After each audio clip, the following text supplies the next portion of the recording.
بسم اللہ الرحمن الرحیم اللہم صلی علی سیدنا مولانا محمد وعلی آل سیدنا مولانا محمد وبارک وسلم۔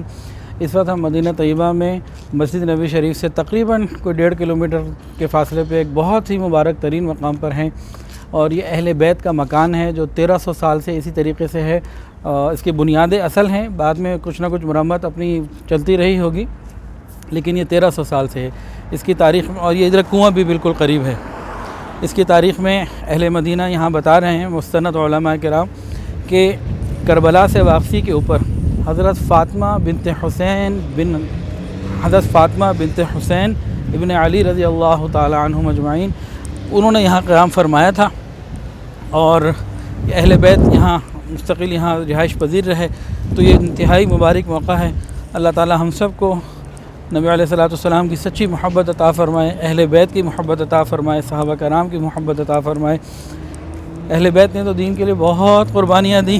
اللہ تعالی ہم سے دین کا کام خیر اور عافیت کے ساتھ لے لیں۔ تو یہ اہل بیت کا یہ گھر ہے جو 1300 سال سے اس طرح قائم ہے۔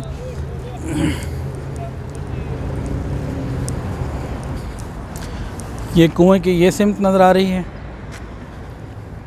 یہ کنواں ہے، اور یہ اس کی بیک سائیڈ نظر آ رہی ہے، اور ساتھ یہ احاطہ ہے۔ اور بالکل پاس ایک اور مسجد بھی ہے، وہ 2 میناروں والی، اس کو مسجد منارتین کہتے ہیں۔ یہاں 2 ٹیلے تھے، اور جناب رسول اللہ صلی اللہ علیہ وسلم نے یہاں نماز ادا فرمائی ہے۔ تو یہ مبارک جگہ ہیں۔ اللہ تعالی ہمیں نبی علیہ الصلوۃ والسلام کی سچی محبت عطا فرمائے۔ جزاک اللہ خیر۔